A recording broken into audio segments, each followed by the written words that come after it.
Boa noite. Primeiro, deixa eu expressar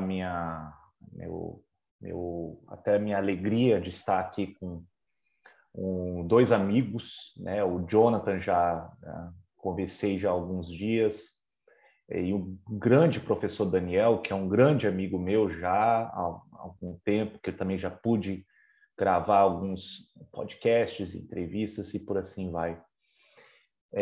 O Jonathan, de maneira muito gentil, já fez as apresentações. Eu vou lidar na verdade, vou mostrar uns slides para vocês, tá? E eu acho que é interessante porque os slides, ele vai dar uma composição mais gráfica do que eu vou mencionar, analisar junto com vocês. Eu nem sei quanto tempo eu tenho aqui de exposição. Eu entendo que muitos, não todos, muitos não têm muita familiaridade com a história da Ásia, com relação ao budismo, né? Então, isso eu vou pedir muita paciência de vocês. Se vocês tiverem a paciência de acompanhar, certamente de repente eu posso contribuir para refletirmos um pouco mais sobre a história de uma região do planeta que, se podemos falar uma região, é uma região que congrega quase que metade da humanidade. E a gente não tem absolutamente nenhuma história, nem que seja básica, a respeito de metade da humanidade. Isso é uma coisa que me assombra. Isso que faz com que eu queira contribuir um pouco com uma introdução e deixar isso para as pessoas. Isso aqui é mais uma etapa minha de tentar contribuir com isso, além dos livros, das aulas gravadas no meu canal do YouTube, que o Jonathan gentilmente já mencionou. Jonathan, eu quero então compartilhar os slides. Vê se você... eu boto aqui o share screen, não é? Perfeito. Você vai no share screen, eu já te tornei co-host aqui. É só ir no share screen que você compartilha certinho. Ele apareceu alguma coisa? Apareceu. Você está aí nos seus slides já. Então, vamos lá, peraí. Aqui eu vou ter que botar a apresentação, que fica mais bonitinho. Vocês estão conseguindo ver? Então, né? Tá perfeito. Tá, então vamos lá. Então, gente, eu tenho... somente aqui. Eu tenho aqui, na verdade, uma composição, uma pintura coreana, que vem aí da última dinastia coreana Joseon, que foi uma dinastia até meio longeva, né? Do final do século XIV até o início do XX, com a ocupação colonial japonesa sobre a Coreia. E a dinastia Joseon, e até um pouco anterior a ela, que foi muito mais significativo, teve uma grande difusão do budismo, né? Aqui, no caso, há uma figura que vem da escola mahayana, que é uma figura iluminada para tentar resgatar a humanidade, que a gente fala que é o Bodhisattva. E nesse caso específico é o Bodhisattva Dzang, né? Que está aqui no meio do além-mundo, junto com outras divindades e regentes da dinastia Joseon. Eu peguei isso primeiro pela beleza gráfica, né? Mostrar como que ainda... Vejam, olha como é que ainda é preservado as cores, a expressão gráfica solene e da posição, da expressão corporal aí, solene do Bodhisattva diante no meio do além-mundo, né? Ou seja, o budismo, ele embala, inspira gerações e gerações, né? De várias regiões e vários desdobramentos. Então, é isso que a gente vai ver hoje. Eu estou aqui como um historiador. Eu gosto de pensar historicamente. Então, para mim, opa, só um minutinho. Para mim, isso é muito interessante pensar em termos históricos, porque quais são as formas, qual a dinâmica do budismo ao longo dos séculos? Não existe apenas uma forma de budismo. Ele encontra a sua origem, né, última, e eu estou analisando mais como historiador e não como doutrinador, na figura de um príncipe que cresce ali num reino próximos ali da fronteira Índia-Nepal, em Lumpini, que vai ser o príncipe Siddhartha, né, Gautama, que depois, com os ensinamentos, vai reunir uma série de textos, um cânone, que depois vai começar através dos concílios, a gente vai ver isso, e depois vai se espalhar para as outras regiões da Ásia e depois até no Ocidente. Enfim. Então, primeiro propósito meu aqui, analisar o budismo, um pouco da sua doutrina, mas apenas com a preocupação mais histórica, tá bom? Segundo, a expressão dela histórica em outras regiões, como é que vai se desdobrar, e também eu posso discutir uma relação também até com a doutrina e as expressões políticas. Então, eu me atenho aí aos objetivos dessa palestra, né, do curso que está sendo organizado.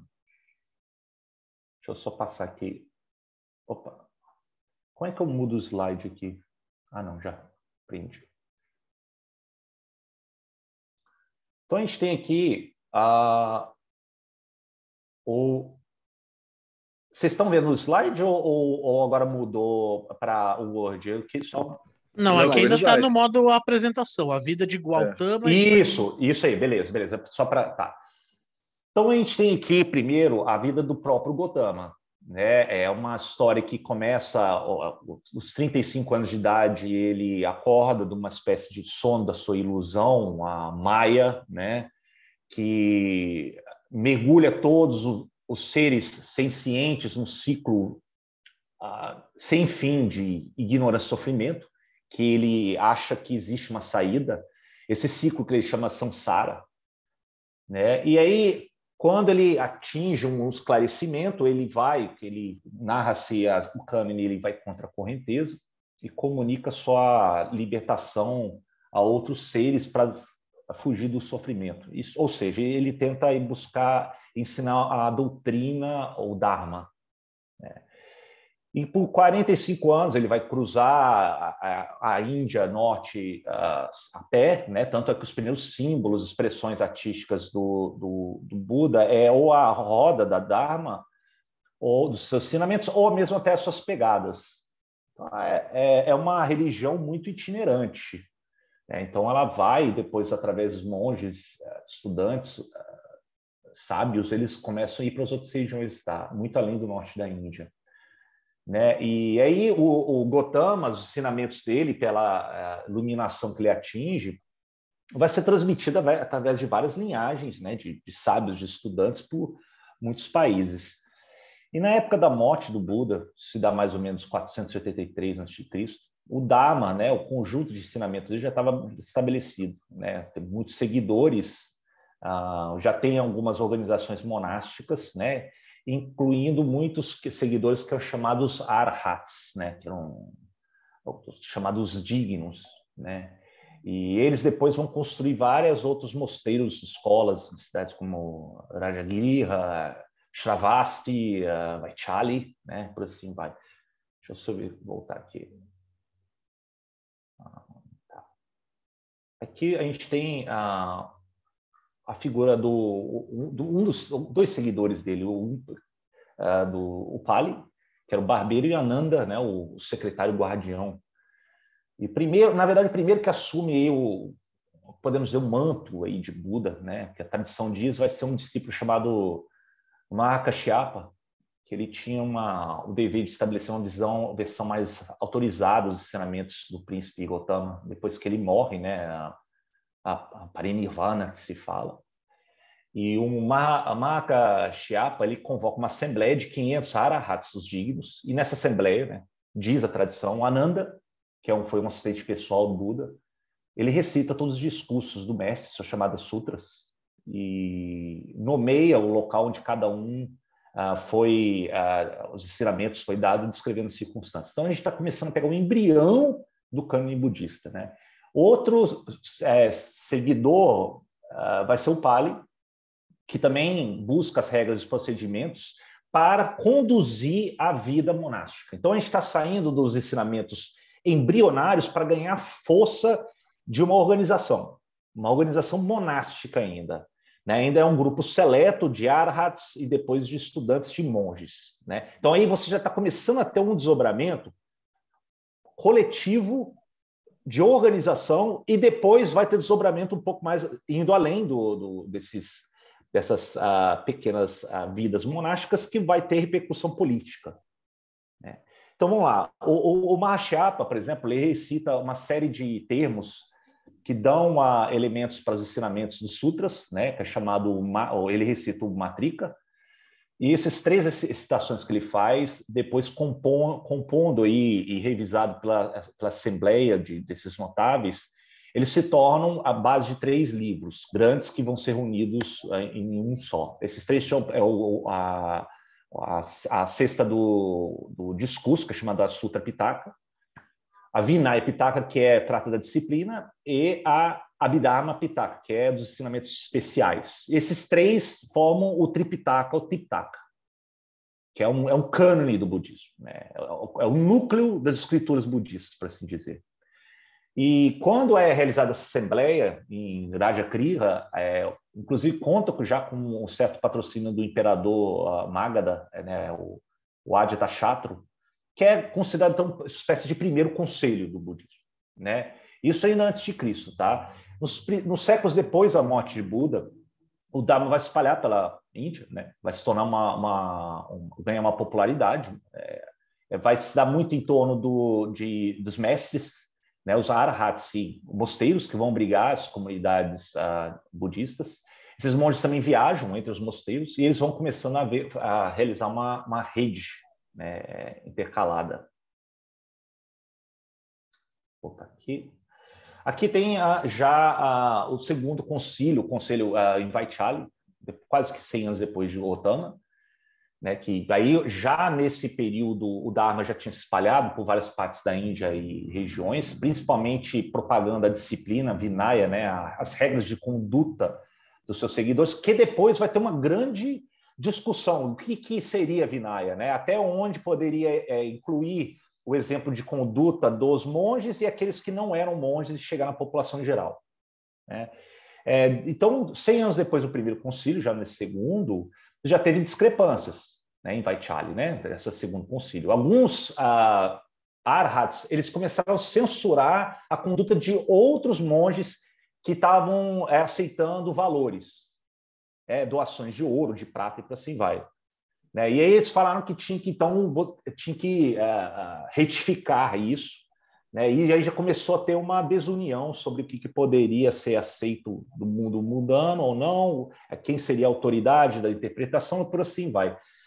Agora, o que é interessante é que já começa a formar uma ideia que se chama Sangha, que é a comunidade, né? Essa comunidade tem que saber o que seria essa comunidade. Seriam apenas aqueles dedicados integralmente ou aqueles que vão tentar buscar também ensinar isso para os outros?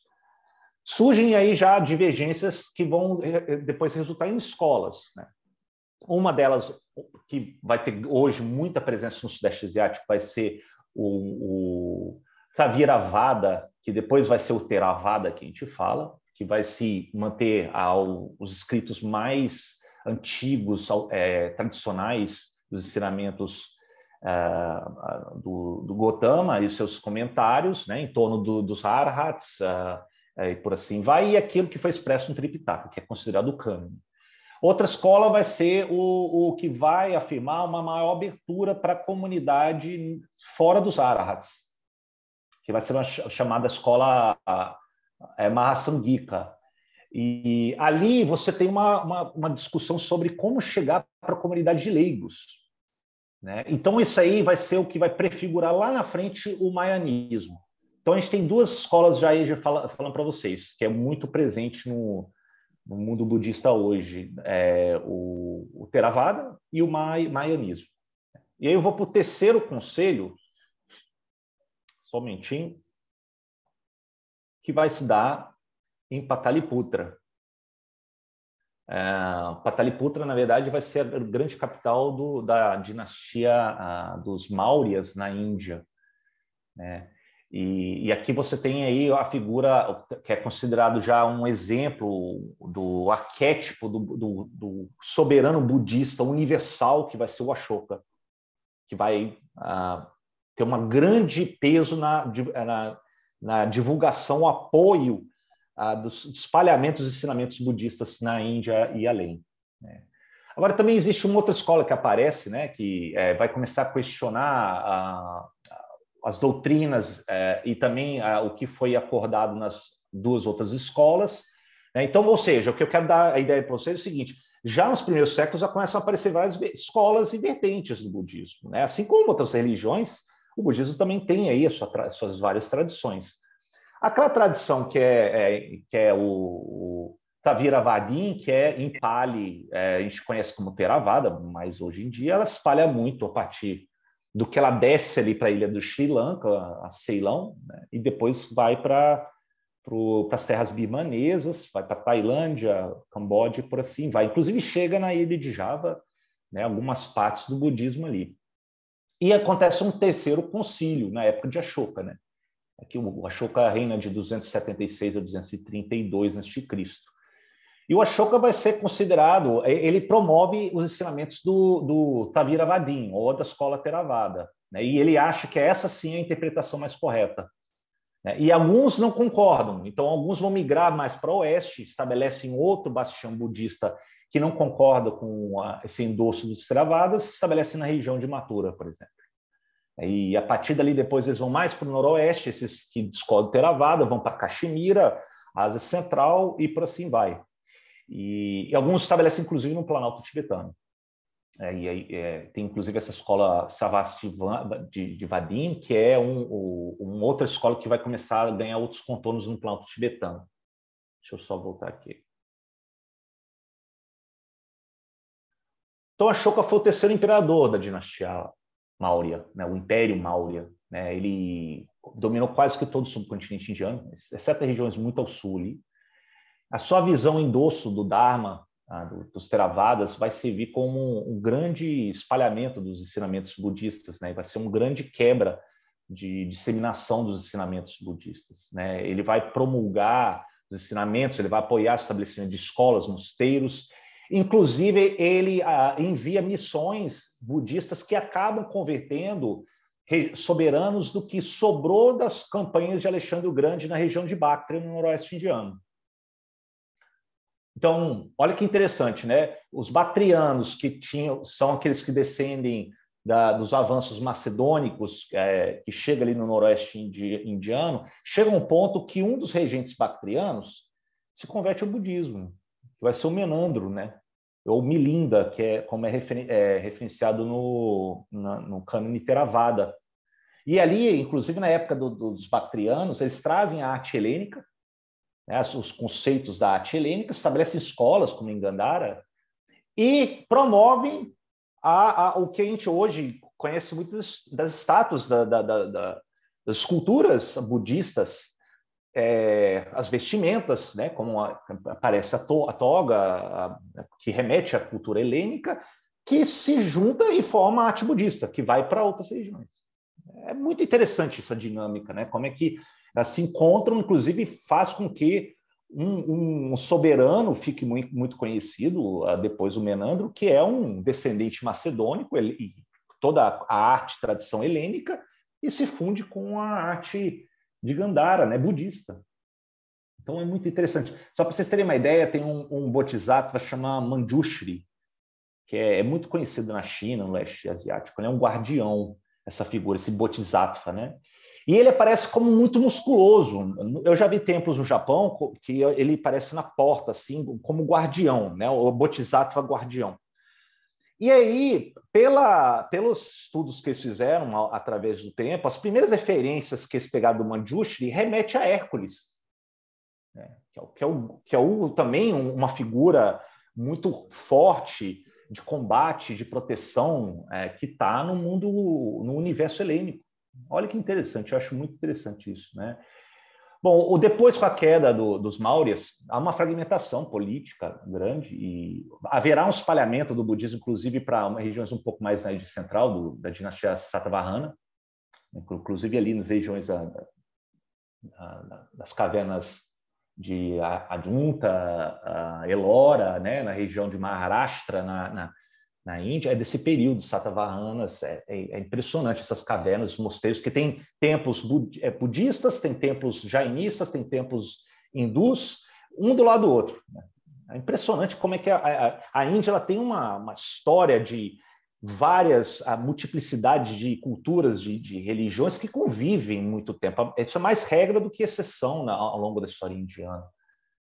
E isso vem tudo da política de Ashoka, né, de tentar promover aí os valores budistas. E depois dele vem um império que é chamado Kushan, nos primeiros séculos de nossa era, um viajante chinês budista, ele vai atrás dos escritores sagrados no norte da Índia, o Xuanzang, e ele relata sobre o reino de Kushan e do seu soberano budista, considerado o segundo Ashoka, que é o Kanishka.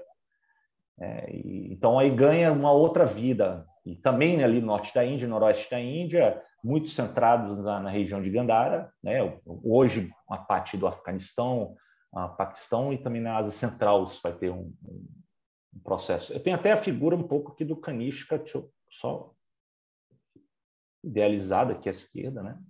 Do período Kushan, e figuras aqui das moedas da época. Você repare que existe até já uma certa semelhança com as vestimentas incorporadas, até a postura já um pouco mais que remete, ecoa a questões da arte helênica, né? Até mesmo nas moedas, a postura aí presente. E durante o período o período posterior, houve outro conselho, né? Houve também outras reflexões a respeito do cânone dos 3 cestos, o Tripitaka, né? Que foi em grande parte já compilado já num terceiro concílio budista, na época de Kanishka. Já o Dharma já estava muito sedimentado, plantado, né, entre os povos também em regiões da Ásia Central, que seguiam as rotas comerciais terrestres, né, a Rota da Seda, já aí projetando-se para o norte da Caxemira em diante, né, no Vale do Fergana, depois ali a bacia do rio Tarim, nas regiões ocidentais da China, que era muito ligado ali às rotas comerciais com a Ásia Central, né. O período Kushan de Kanishka também vai florescer a arte budista Gandharana, que a gente fala, né, que tem os elementos helenísticos produzidos, como eu falei para vocês. Aí eu venho aqui para a figura do quarto conselho, depois do século II depois de Cristo. O maianismo ele vai se consolidar com as figuras, não em torno do exemplo dos arhats, mas as figuras dos bodhisattvas, né, os pranidhana. Esse seria o ideal dos maianismos, né? Aqui você tem uma figura de não um Buda de nossa era, que é o Shakyamuni, aquele o príncipe Gautama, mas Budas existiam vários outros Budas ao longo de outras eras, tá, gente? Esse aqui é o Dipankara. E vai ter o Maitreya, que vai ser o redentor lá no futuro. Não existe apenas um Buda, existe um Buda para cada era. O de nossa era foi o Shakyamuni, né? O príncipe Gautama, e por assim vai. E no quarto conselho, você teve discussões de um arhat, ele se destaca, né, que é o Pashva, e também a discutir com uma figura que depois vai se tornar um bodhisattva, vai ser o Vashumitra. E aí você tem, então, o estabelecimento do ideal dos bodhisattvas, né, o que endossa a escola do maianismo. E é essa escola que depois vai se espalhar mais para o norte da Ásia Central, China, depois dali da Coreia, Japão, partes do Planalto Tibetano, da Mongólia e também o norte do Vietnã. Esse é um primeiro grande espaço que vai se dar mais para as regiões mais ao norte ali. O Theravada ele vai da ilha do Sri Lanka, ele começa a ir mais para as regiões da costa birmanesa e sudeste asiático ao longo dos séculos, né? O maianismo ele traz uma nova interpretação de Buda, né, que eles achavam que tinham escritos que eram ocultos e começam a ganhar traduções, inclusive para o chinês, com o grande o Kumarajiva, né, que consegue, vindos de Kusha, ele pega os ensinamentos de termos do sânscrito e consegue fazer brilhantemente uma tradução para o chinês. E a tradução ela é muito complicada, porque ele usa muitos conceitos do taoísmo, né, da religiosidade chinesa, para achar vocábulos, conceitos que não existiam. Essa que foi a grande sacação, né, da tradução do Kumarajiva, para tentar chegar a essa mensagem depois por uma religiosidade diferente, né? Então, isso já é um momento notável, né? As figuras aí do iluminados desses bodhisattvas, que são seres que iam alcançar a iluminação, mas eles abdicaram disso para voltar para libertar todos os seres sencientes no universo, do ciclo do samsara, do ciclo do sofrimento, do desejo não atingido e por assim vai. Então, os bodhisattvas eles ganham destaque aí no pensamento maiano, né? E aí o maianismo ele projeta também uma vida muito mais aberta para a sociedade, né? Muito além do claustro e para encarar as situações da sociedade em geral. É uma maneira bastante didática que eu estou colocando. Claro que o Theravada também vai ter uma organização notável, principalmente vindos da Vinaya, dos mosteiros, a atingir qualquer um que queira percorrer o caminho individual, né? Da iluminação, busca pela iluminação. No maianismo, então, ele vai, né? Ele inclusive incorpora ensinamentos do Cânone do Tripitaka, tá? Os maianos. Você vê, uma das obras mais sagradas, valiosas da Coreia é o Tripitaka coreano, que foi forjado numa imprensa e tem as placas de metal até os dias de hoje no mosteiro na Coreia hoje, né, na Coreia do Sul, e é praticamente o que eles têm de mais sagrado. Assim como também, quando eu estive em Myanmar, em Mandalay, você tinha em mármore todos a Tripitaka escrita em mármore. Na verdade, é o centro da tradição dos ensinamentos se dá nessas 3 pitakas, né, nessas 3 conjuntos de ensinamentos do budismo. O maianismo também incorpora isso, né? E aí eles começam a se afastar daqueles que vão percorrer o que eles, de maneira pejorativa, falam que é o Hinayanas, né? Que são um pequeno veículo. Maiano seria o grande veículo, e eles falam que eles são os pequenos, muito limitada a visão deles da atuação para a humanidade. Então eles chamam que é os Hinayanas. Claro que os Theravadas não aceitam esse termo Hinayana, é ofensivo, inclusive, tá? Vamos lá. Aí tem aqui os mestres que vêm da tradição maianismo, né? Seguindo os conceitos aí dos bodhisattvas. Tem o Nagarjuna aí, da escola do maianismo da Madhyamaka, que é o caminho do meio, né? E outro, o Asanga, que vai surgir com outro desdobramento maianismo, que vai ser a Yogacara. Yogacara, na verdade, é uma que fleta com outras tradições além do maianismo. E esses mestres começam a mudar já a doutrina mahayana no início da nossa era, né? O Nagarjuna ele é do século 2, 3 depois de Cristo. Inclusive o próprio nome dele remete às figuras, às divindades serpentes chamadas Nagas, né? Que a tradição ali no pensamento asiático, muitas regiões acham que houve um período em que houve divindades em forma de serpente que tinham ensinado alguns ideais dos sutras budistas, né? E o maianismo também aprecia muito isso. Também as outras figuras em outras regiões do Sudeste Asiático vi também figuras de serpentes que teriam reinado no período anterior dessa nossa era. O Nagarjuna ele nasce do sul da Índia, né? Depois ele chefia a grande escola de Nalanda, a grande universidade budista, considerada uma das primeiras universidades do mundo, um pouco aí ao norte de Rajagriha, e foi praticamente o centro do ensinamento do Dharma por quase 1000 anos. Os tratados e comentários de Nagarjuna depois vão compor os ensinamentos do Madhyamaka, que é o caminho do meio da escola Mahayana. O outro Asanga, que eu falei para vocês, viveu no século IV, que funda outra escola, que é a Yogacara, né, que vai se concentrar mais na questão da experiência. A experiência, inclusive, mundana e sensorial. Guardem isso, porque eu acho que isso depois vai ser o fundamento de uma outra escola, conjunto de escolas do budismo, que vai ser o Vajrayana. E o Vajrayana ele leva os ensinamentos tântricos, que eu sou absolutamente fascinado, porque é muito pouco compreendido hoje o que é o tantrismo, né? A não ser essas questões mais de massagem, que que parece que até uma tara que a gente tem no Ocidente de buscar apenas a questão do corpo, do sexo, mas é muito além disso. É muito além. Na verdade, o tantrismo tem um ensinamento que é maravilhoso, além das pinturas tântricas, que eu vou mostrar uma ou outra para vocês. Tem aqui também, eu gostaria de falar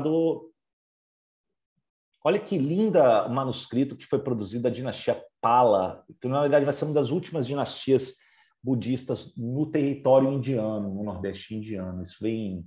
A dinastia Pala vai praticamente do século VIII, século XII. E deixa eu só voltar aqui. O período, depois do período Gupta, então depois dos Mauryas teve o período Gupta, cerca de 300 a 600 depois de Cristo. O Dharma, ele floresce ainda em partes da Índia, tá? Além de outras regiões que já tinham se espalhado. No século VI, ele começa a ter, encontra obstáculos e até mesmo uma perseguição por outros que estavam vindo nas fronteiras mais no norte da Ásia Central ali, que vai ser os hunos, né? Uma parte dos hunos, seria os eftalitas, né?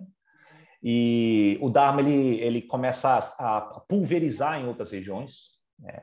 No território indiano em si, mais próximo do solo mais sagrado, onde vê o Pispi Gotama, hoje no estado de Bihar, o mais próximo dessa dinastia Pala.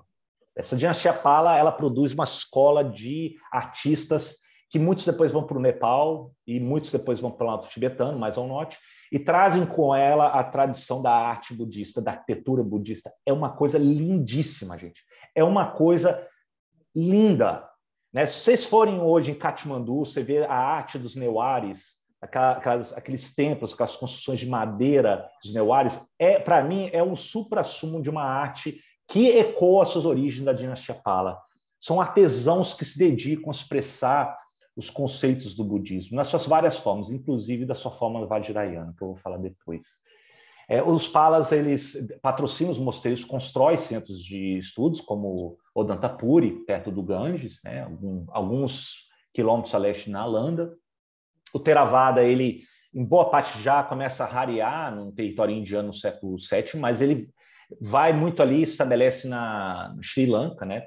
Inclusive dizem que Mahinda, que seria um dos filhos de Ashoka, teria levado os ensinamentos do budismo e converte o soberano singalês em Sri Lanka depois dos primeiros séculos de nossa era. Né? Eu queria falar um pouco do Vajrayana, que eu fiquei devendo a vocês. Olha essa pintura tanca, olha o poder que tem uma figura dessa, uma arte que eu acho lindíssima. Ela tem uma sensualidade, uma divindade conjugadas que eu acho muito difícil achar isso em outra arte religiosa no mundo. Essas coisas são fascinantes, né? Elas fascinam, né, pela sua força gráfica. O Vajrayana seria um outro caminho chamado o veículo diamante, se podemos dizer assim a tradução. Eles também buscam remeter os ensinamentos ao próprio Buda, né? Que daí esses estudos, nesse caso, eles chamam de tantras.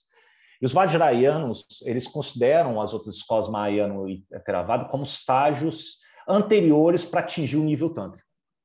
Então, o Vajrayana, ele interpreta que então, foram além dos Mahayanos e além dos Theravadas.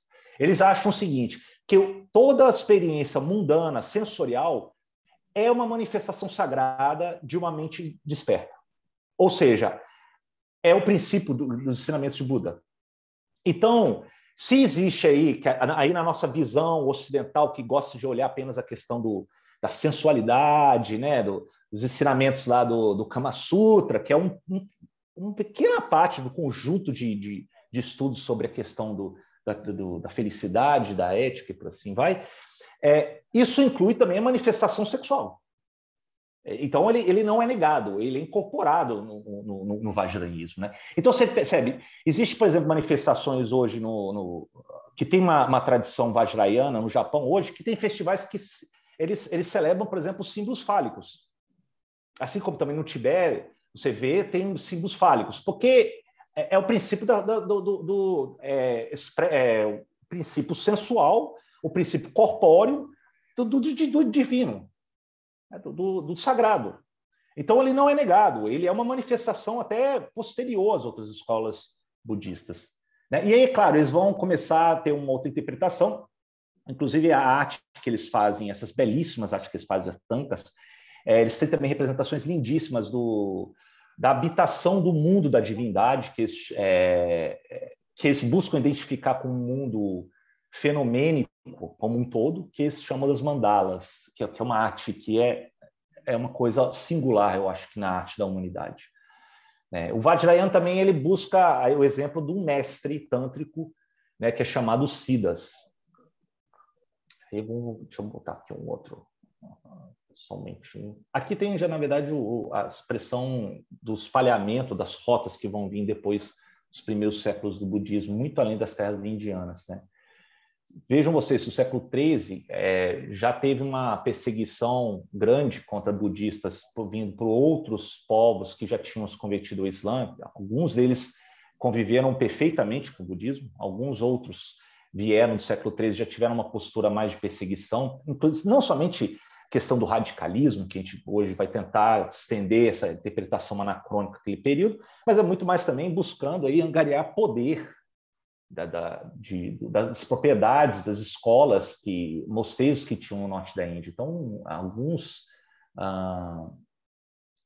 povos muçulmanos, lideranças militares, muitos eles vêm da Ásia Central, inclusive, eles vão atrás, aí já começa a rarear já uma presença depois da queda da dinastia Pala.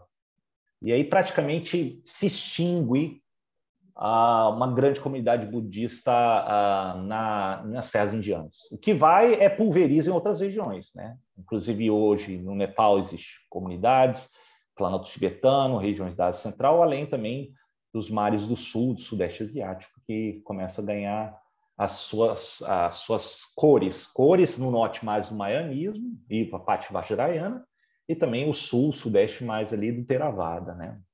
Aí eu queria falar um pouco das regiões, para onde vai, por exemplo. Aqui você tem as grutas de Yugan, né, em Shanxi, que já é uma expressão que já da placidez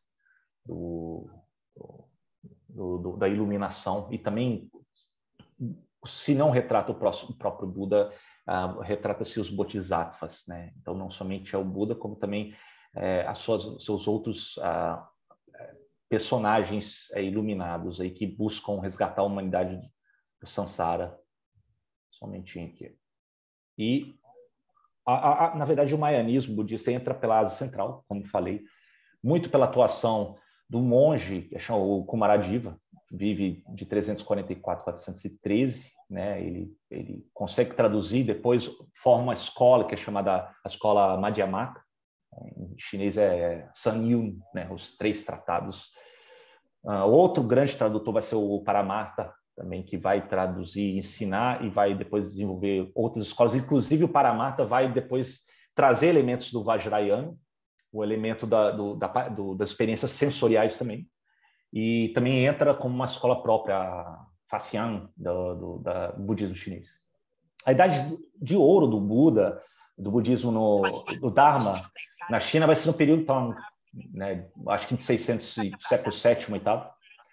E eles os mosteiros ganham apoio, aval de imperadores chineses, né, durante o período Tang, e Song também posterior, né? Depois de 845 vai ter, já com a decadência, Tang começa a ter uma série de perseguições a algumas comunidades budistas, né? Alguns fugiram para as regiões próximas, regiões de difícil acesso no interior da China. Então aí já na dinastia Song, já do século 11, 12, já é um período de fusão de ideias do budismo com as ideias do taoísmo, do confucionismo, né?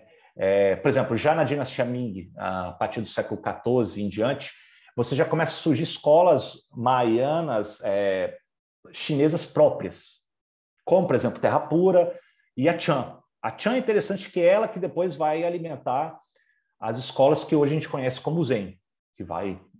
uma vertente vai para a Coreia, outra vai principalmente no Japão, né? E a última dinastia imperial chinesa, a dinastia Qin, a Manchu, você vê a entrada do Vajrayanismo, principalmente pelos tibetanos, né, que marca aí o budismo chinês. E, claro, pelo aval que os manchus na corte imperial Qing também trouxeram com eles essas ideias do Vajrayanismo para a dinastia, para a China. E aí até depois o governo já, os comunistas, os chineses, o Partido Comunista do século XX, você teve até uma certa redução do espaço do Dharma, mas ele ainda floresce. Hoje tem um florescimento grande ainda dos cultos do Dharma nas suas variadas formas. Inclusive, muitas rebeliões no século XIX, foram muitos movidos por seitas milenaristas do budismo, né? Assim como também na Coreia, e assim vai. Isso já é tanto assunto, gente, que eu tenho que ficar resumindo para depois vocês podem buscar leituras, ou até mesmo meu canal com mais calma, né, sobre isso, porque eu tive que reduzir muita coisa aqui. Bom, o budismo na Coreia, ele vem, né, a forma Mahayana, e aqui você tem um retrato belíssimo de uma das bodhisattvas mais famosas, que é a patrona dos tibetanos, que é a bodhisattva que expressa a misericórdia absoluta. Eu acho que para mim é dos mais bonitos, que é a Avalokiteshvara. Inclusive o Palácio de Potala, hoje em Lhasa, no Tibete, foi construído em homenagem a Avalokiteshvara. Agora, na Coreia, o budismo chega primeiro pelo período da dinastia Shilla, do século VII. No século X, já tinha várias escolas budistas no território coreano, inclusive até mesmo formas do Vajrayanismo, e principalmente aquelas que vieram depois estabeleceu da corrente dos Chan, né, o Zen, que estava ganhando a sua gestação ali na China e depois vai por monges em regiões da Coreia e depois no Japão. O apogeu praticamente do Dharma budista coreano vai ser o período Goryeo, né, de 932 a 1392. Ali já tem um endosso grande dos soberanos coreanos da dinastia Goryeo. Inclusive, o abrangente Tripitaka coreano foi publicado a primeira vez, depois a segunda vez, quando os mongóis vindos da China, da dinastia Yuan, destruíram, e depois eles fizeram um outro, e hoje é um dos maiores tesouros que existe na Coreia hoje, né? E na última dinastia Joseon, a gente viu até aquela capa lá na frente, lá no início, o confucionismo começa a ganhar mais endosso e o budismo sobrevive em segundo plano. Mais no interior, mais a parte da população, mas nunca sai do território coreano, né? E o renascimento na Coreia do budismo só vai vir depois da ocupação japonesa, quando eles trazem novas ideias do budismo, né, nas suas peculiaridades, e hoje existe um movimento que parece com o Zen, que é o Won, que é muito popular também na Coreia hoje, né? E aí eu queria ir para o Japão, já estou falando aqui do Japão, só um momentinho. Aí, o Japão, na verdade, o budismo chega vindos de Shilla também, e ao papel da transmissão dos coreanos para várias coisas, com várias culturas técnicas, irrigação do arroz, ferro, com a história japonesa é impressionante. E relata-se que, por exemplo, na época do reinado do príncipe regente Shotoku, no final do século VI, no século VII, ele é considerado o Ashoka japonês, né? E ele estabelece o budismo como uma religião endossada pela família imperial dos Yamatos, né? Ele funda mosteiros, ele promove, escreve ele mesmo comentários sobre os ensinamentos sutras, né? E depois vai florescer outras escolas, a Sanron, que é ligado ao Madhyamaka, né? Do Mahyanismo Madhyamaka, do caminho do meio. No século IX, outras escolas vão começar a vir também influenciadas pelos coreanos e os chineses, né? E por assim vai. E aí, no período Heian, no período de 794 a 1184, outras escolas tântricas começam a aparecer do Vajrayanismo, né? E aí, a partir do século XIV e XV, outras seitas da Terra Pura começam a prosperar, e finalmente o Zen vem para o Japão, aparece já no final do século XII. E aí permanece com uma força vital quando depois ele é adotado, inclusive, pela sua vertente um pouco mais, digamos, simplificada e na concentração da sua disciplina individual que o Zen prega. Isso foi muito depois idealizado, incorporado no ideário do guerreiro, né? E por assim vai. Mas não cabe a mim ficar entrando nessa discussão, porque muita coisa que eu ainda tenho que falar. E no século XIII tem a escola Nichiren, do Mahyanismo, que é bastante conhecida hoje, que é incorporar depois os movimentos posteriores que vão se juntar aos cultos das divindades da natureza e dos ancestrais, que é o Shintokami, né, o shintoísmo. Então há um hibridismo, um sincretismo aí que começa a se juntar no budismo mahayano, vajrayano, com os cultos dos kamis, né, dos ancestrais que está no espírito do Shinto. É interessante que também, até mesmo no Myanmar, há também uma ligação com espíritos na natureza chamados Nats. Então, o budismo ele não é imóvel, ele não é inflexível, ele incorpora também elementos de outras religiosidades. Né? E depois, no Japão, começam a surgir outras organizações, movimentos mais abrangentes do budismo, o Soka-gakkai, o Rishoki Koseikai, né, que se desenvolve e tem uma força dentro do Japão, no cenário religioso social do Japão. Tem essa imagem que é belíssima de um outro bodhisattva, que é o Amitabha, né, em Kamakura, do século XIII. E aqui temos o budismo no Tibete, que é as 4 grandes escolas que se estabelecem, né, decorrentes das fusões criatividade, que vêm de ensinamentos né, que sobe ali o Vale Katmandu ou pelas rotas da Ásia Central e chega no Planalto tibetano. A primeira grande difusão do budismo começa a vir, inclusive, relata-se a história tibetana com um rei chamado Trizong Tetsen, o Genpo, né, que seria o grande rei iluminado que teria uma ligação, uma corda divina que liga os céus com esse representante, o Genpo, né, que seria o rei tibetano. E o Trizong Tetsen vai ser um dos primeiros e patrocina e traz com ele os ensinamentos budistas. E eles pegam muitos sábios indianos, né, os pandits indianos que se fala. Um deles foi o Shantarakshita, depois que tinha sintetizado os ensinamentos do Yogacara e Madhyamaka, né? Então uma parte do Mahāyanismo, uma parte do Vajrayanismo, e também um grande sábio indiano que vai ser o Padmasambhava, que inaugura a escola e construída a primeira grande escola tibetana budista, que é Nyingma. E depois de um período de perseguições, né, uma outra onda de disseminação aparece no Tibete, no século XI já, com a fundação de 2 outras importantes escolas, a Kagyu e a Shakya, né, que vão começar a repensar os ensinamentos budistas na forma do cânone tibetano, né, inclusive com muitos comentários e escrituras tântricas, né, que remete a textos perdidos, que eles falam que seriam textos que estão perdidos os termas, né, que seriam apenas aqueles poucos sábios que se retiram no meio da natureza, num lugar ermo, eles conseguem incorporar os elementos através da meditação de ensinamentos ocultos ou protegidos por divindades da natureza no meio ermo do Tibete. Para mim, um grande sábio da escola aí tibetana que vem em busca desses ensinamentos do terma vai ser o Milarepa.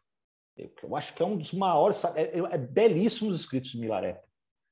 Isso já no século XI, XII, XIII. No século XIV aparece a última grande escola, que é os Gelupas, que é dos chapéus amarelos, que a gente fala, né? Que é com aquela crista amarela, no qual, claro, hoje é mais conhecido o representante máximo dessa ordem Gelupas é o Dalai Lama. Né? É a quarta última grande escola que aparece por aí. Depois, claro, com a presença do governo chinês, você tem aí, no século XX, o século XIX e XVIII, você teve até mesmo um alastramento dos ensinamentos do budismo tibetano, inclusive na época dos mongóis, com o Kublai Khan, do século XIII, o budismo tibetano teve um grande endosso pelo Império Chinês. O Shakya Pandita, por exemplo, um dos maiores representantes da escola Shakya, foi o preceptor, inclusive, da família imperial chinesa, da dinastia Yuan, dinastia mongol. Então, você vê como é que também a história tibetana está muito ligada à história chinesa em certas partes. Depois, claro, no século XX houve um período aí de repressão, de perseguição, até mesmo com relação a maiores expressões, dependendo do período do século XX, e muito se vai para o Butão, para o Sikkim, né, no estado indiano hoje Sikkim, e também em partes do Nepal. Deixa eu falar um pouco da Mongólia, para dar um giro. Né? A Mongólia aqui esse é um dos templos mais sagrados do budismo, remete muito ao budismo tibetano na Mongólia, que é o templo do século XVI, o Rijinzu. E os mongóis estão muito ligados ao budismo tibetano. Né? Embora eles depois desobrem outros movimentos, eles têm uma história muito de ligação com as escolas tibetanas. Inclusive, os Gelupas, depois, eles começam a ter uma projeção maior no Tibete, porque eles tiveram apoio militar e político dos mongóis, né? Isso já no século XVI, né? Com vários líderes militares aí dos mongóis, né? E aí temos no Vietnã uma vertente que aparece também aqui novamente a imagem do Avalokiteshvara, né? No templo de Butha, no século XVII, que também, então, no Vietnã, no norte, principalmente, vem a influência mahayana e do Zen, da escola Chan, né? Da escola Zen, né? Da China, que eles falam Tien, e da Terra Pura, que eles falam Tindo, né? Estabelecem aí já no final do primeiro milênio essas escolas. Depois o Theravada vem do sul, né? Pelos Khmers do Camboja, que a gente vai falar um pouco, mas essa comunidade Theravada fica um pouco mais ali no sul do Vietnã. No norte é muito mais ligados à tradição mahayana. E depois, no século XX, inclusive, teve atuações até mesmo mais até políticas de organizações mahayanas, né? Uma delas, algumas seitas aparecem de organização em Saigon, né? Hoje a cidade de Ho Chi Minh, em 1932. Em 63, por exemplo, existiram aquelas grandes manifestações dos budistas, até mesmo contra a guerra do Vietnã, né? E esses foram muitos monges theravadas que denunciavam o presidente do Vietnã na época, que era terrivelmente católico, com apoio dos franceses. Então eles começaram inclusive, ter aquelas famosas fotos que tem o próprio monge em meditação que tacou fogo nele mesmo, né, como forma de protesto das guerras do Vietnã. Então até mesmo aí no Vietnã tem até essa projeção social política da sua expressão, né? Aqui temos isso aqui é das coisas mais lindas, é o conjunto de centenas e centenas de estupas e templos que existem numa cidade, a sagrada cidade de Bagan, hoje mais ou menos na região central de Mianmar, né? Foi construídos aí ao longo de séculos. E Bagan, na verdade, tem terras birmanesas que vêm ali do Ceilão, que eu falei para vocês, Sri Lanka, e mandam ali monges estudiosos, eles começam a influenciar. Inclusive, a tradição da escrita Pali, que vem muito ali estabelece ali na tradição Theravada, no Sri Lanka, e depois começa a ir para o birmanês. Até a escrita Pali, ela já começa a dar as formas do que hoje é a escrita birmanesa, né? Inclusive também já o cânone do Tripitaka, e também aí até mesmo da escrita Pali, que vai se desdobrar no birmanês, de todos os ensinamentos Theravadas, que já tinham estabelecido em terras birmanesas já no século VII, né? Inclusive até formas mahayanas, mais no norte, com a fronteira China, já tinha presença, mas o Theravada que vai ganhar o endosso maior com o rei de Bagan, o Rata, no século XI, e ele decide fazer Bagan, né, a capital real, adornada com milhares e milhares de estúpios e templos. Inclusive, ela chega a ser o principal bastião do Dharma, do Buda, na Terra, até ela começar a sofrer uma série de perseguições e limitações quando os mongóis chegam em 1287. A grandeza de Bagan só se compara, talvez, com um templo enorme que existe na região central de Java, que é uma expressão quase que da mandala, que ela é concêntrica, né, que também é uma outra parte da imigração budista. O Theravada depois continua forte na Birmânia também, hoje o Myanmar, que a gente fala. Vem muito da interação com sábios de singaleses no Sri Lanka, que levam também os ensinamentos Theravadas. Hoje mescla com a religiosidade birmanesa, como eu falei para vocês, a adoração dos espíritos, da natureza dos Nats, né?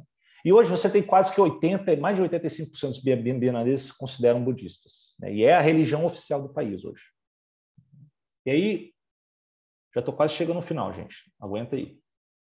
O budismo no Camboja, né? Que eu acho lindíssimo. Novamente, essas figuras aí, que é muito famoso, essas figuras, são figuras de bodhisattvas que foram cravadas numa construção hindu, shivaísta anterior. Isso aqui é uma região ali que a gente fala que é ruínas do que eram complexos de templos e palácios. Nesse caso aqui em Bayon, né? Perto daqueles outros palácios, que é o Angkor Wat, que fica ali na região ao norte do Siem Reap, na região central hoje do Camboja. No caso aí, esses bodhisattvas que foram construídos, cravados numa coluna de um templo hindu, primeiro revela o seguinte, que não necessariamente a cultura hindu e a cultura budista, elas não entravam em conflito, muitas vezes elas se conjugavam. No Sudeste Asiático, no Império Khmer, no Camboja, isso é perfeitamente possível. Você vê que existem muitos templos, o grande Angkor Wat, na verdade, é um complexo de templos, remetendo às moradias das divindades do Monte Meru, que são aquelas 5 grandes torres, está na bandeira do Camboja hoje. E ali nas proximidades de Bayon tem outros templos hindus. E aí um soberano Khmer, que vai ser o Jayavarman VII, ele se converte ao maianismo e promove o maianismo. E aí ele manda, então, esculpir esses rostos em Bayon, nessas colunas de um templo hindu. E diz, inclusive, que parece que basearam-se um pouco no rosto dele, né? Mas ela retrata o Avalokiteshvara, essa expressão da extrema placidez. É um bodhisattva, portanto. Então, o budismo no Camboja também já tem uma longa tradição, conjugado com o shivaísmo do hinduísmo. Né? No século XIV, começa a aparecer o Theravada, não mais o maianismo que cultua os bodhisattvas. Né? Então, aí o Theravada começa a vir, se implementa, e hoje ela é bastante atuante, presente no país. Né? Inclusive, em 1955, o príncipe Norodom Sihanouk, ele tentou promover o Dharma como um dos pilares da monarquia que existia do Camboja na década de 1950. E no Sri Lanka, fala sobre o Sri Lanka, né? O Sri Lanka, o budismo chega muito cedo, né? Bem, na época, já diz a tradição que no 3º século a.C., o rei Tisha, ele tinha se convertido ao Theravada pelos ensinamentos que um dos filhos de Ashoka levou.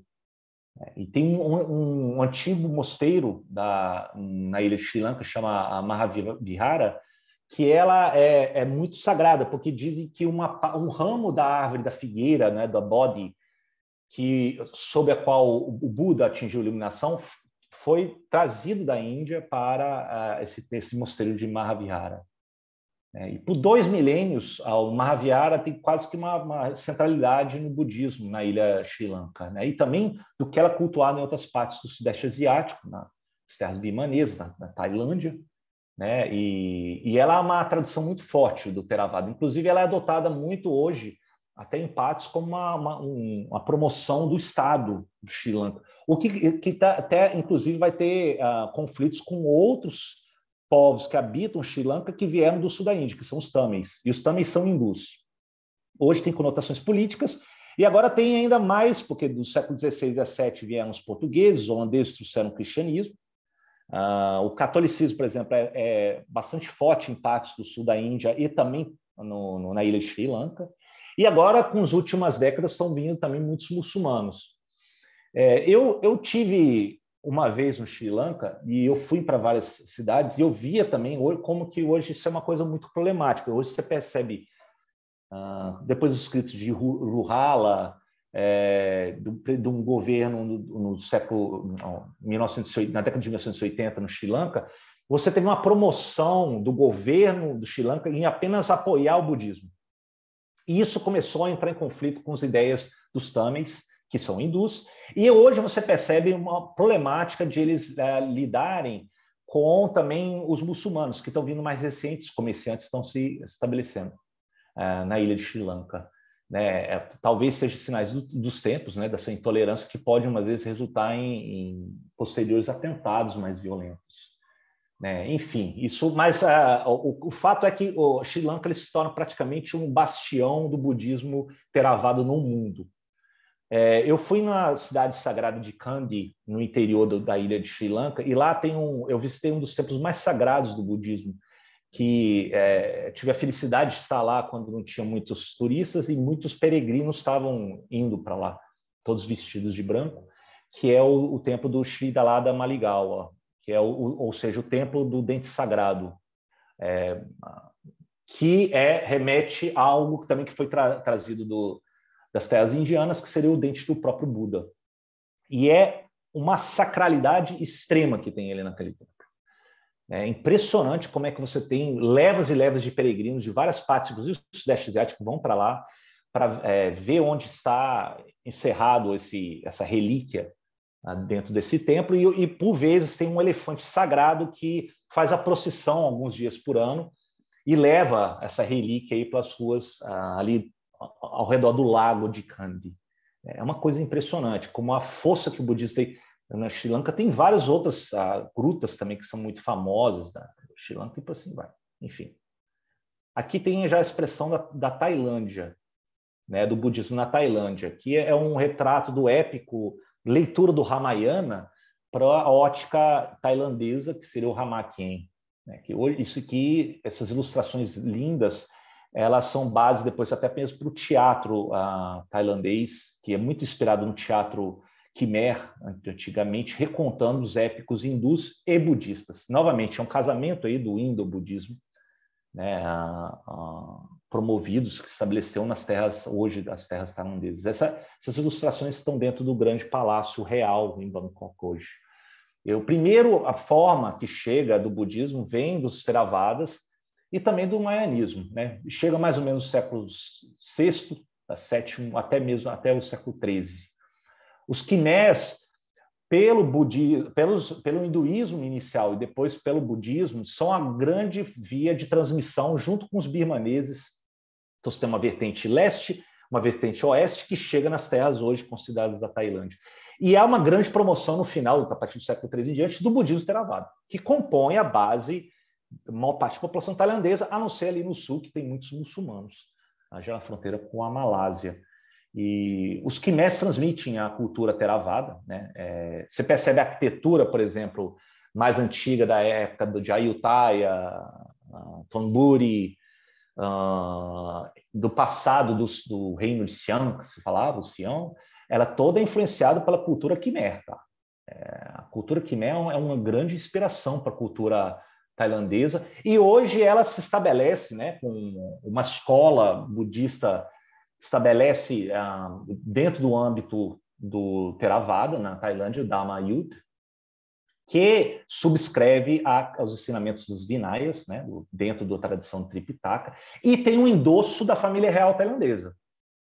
Então, o soberano tailandês hoje, ele incorpora os ideais do Dharma. Ele é considerado o rei Dharma.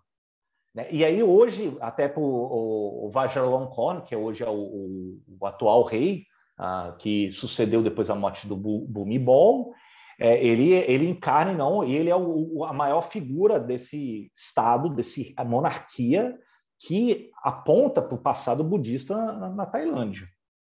Hoje, mais de 90% da população tailandesa se declara como budista.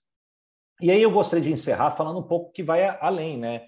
Você vê que, por exemplo, os ensinamentos do budismo, várias vertentes, isso vai vir desde o Theravada, Zen, depois as escolas tântricas, tibetana, elas vão inspirar vários pensadores no Ocidente. Isso vai vir desde o Bergson, do Schopenhauer, né? Depois vai vir em traduções melhores das escrituras budistas a partir de 1930 em diante.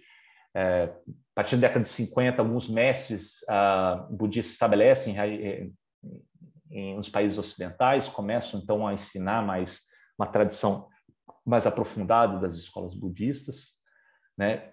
E eu acho que é isso. Eu acho que eu gostaria de encerrar com algumas indicações de leitura aqui. Eu estou botando poucas que eu indiquei, inclusive estou me promovendo aqui com o meu livro também, que eu peguei muita coisa de história da Ásia. Tá?